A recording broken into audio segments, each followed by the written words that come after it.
Yeah, I think that good, satisfying sex takes attention, takes energy, takes investment, takes feelings, it takes being present.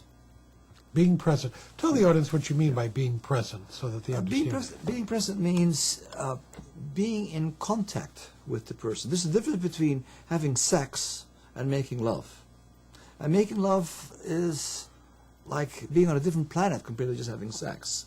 Okay. So being in contact, you do when you make love. So you're involved with your sex partner emotionally. You're talking to the person as well. You're looking into this person's eyes. You're sharing what's going on rather than just doing it. Do you think, though, just doing it as opposed to, let's say, not having technique? Let's look at that, too, just for a moment. How does technique fit into this? That's a really good question, because I think people think if they just get the technique down, then they will have satisfying sex. And it's not that simple. There is something called chemistry between people. Right. And without that chemistry, you could be an Olympic champion sexually, if you will, but it's not going to translate in terms of being connected with that person and being on the same page with that person. Sex in of itself, the sexual act itself, is not necessarily intimate. That's interesting. What do you mean by that? Well, if you look at sex as being genetically encoded, and what I mean by that is that at a very basic level, we're animals. Probably at the basic level. Yeah, okay.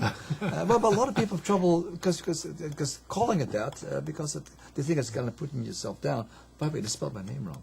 They what? I'm sorry. Oh, we have a call. Did you say we have a call? No, they spelled my name wrong. Oh, they spelled your name wrong. Yes. Oh, well, we'll have to change it. It's Okay. Hollander. That's right. Okay.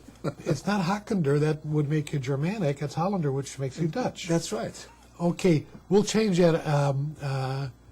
Maybe we can get them to change it in there. It's Hollander. Yeah, Very good. Thank you for calling. Who is this guy here?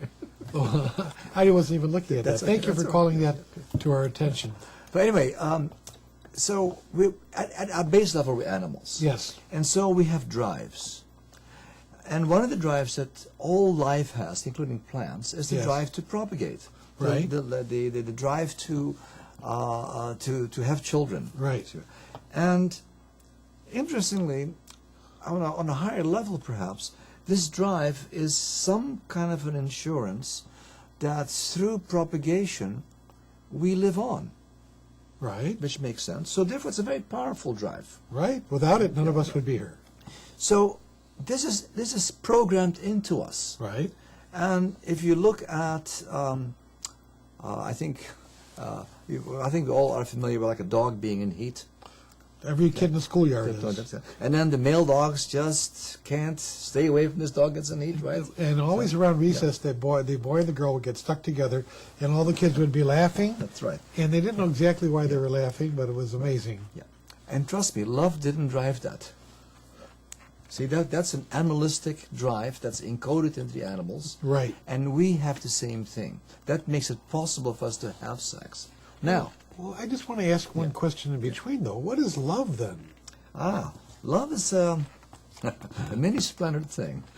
Yes, I saw that and heard that. Yeah.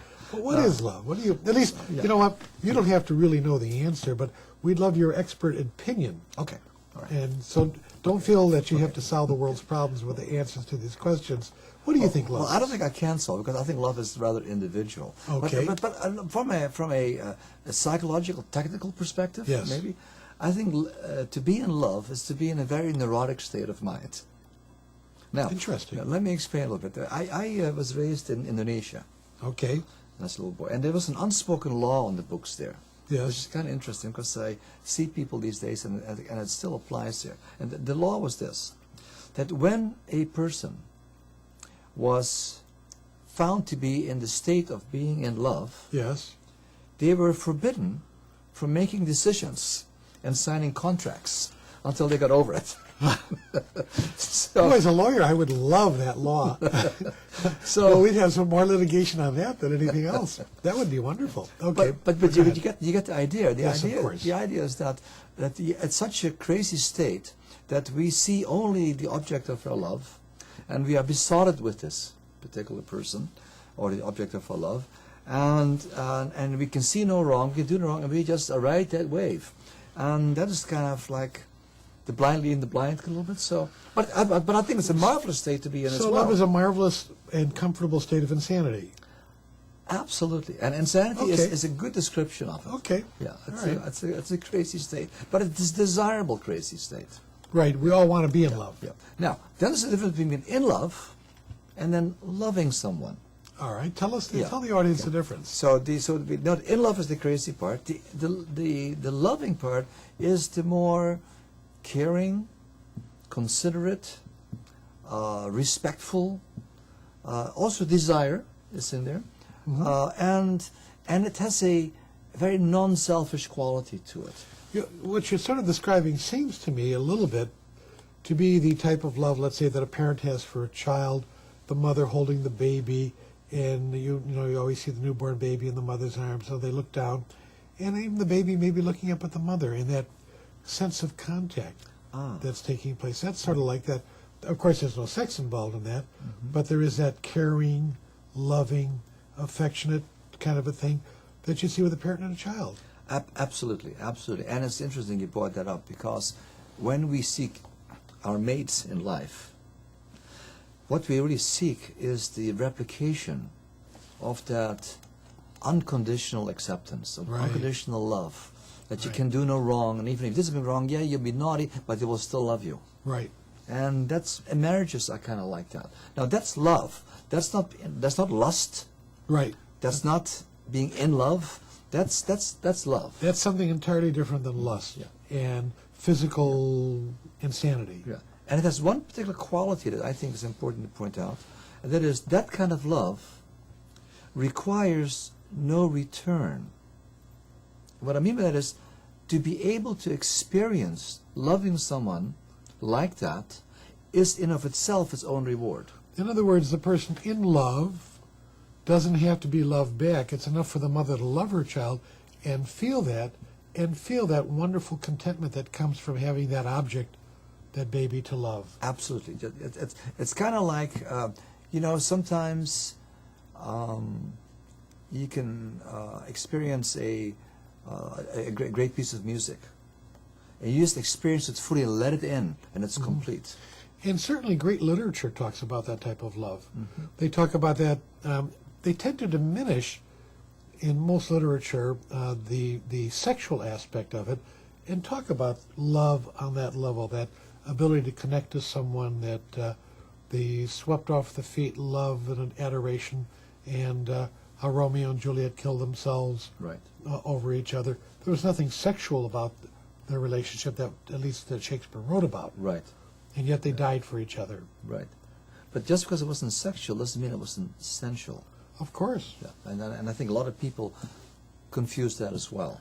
So it's getting to sound like a difficult process. Maybe this is why people need us, because first of all, they have trouble getting to the kind of love that they've always heard about or read about, and secondly, in getting there, there may be technique problems they don't know.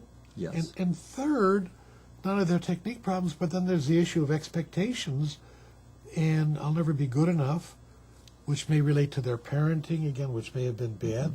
So that may be why we have all these complications in relationships.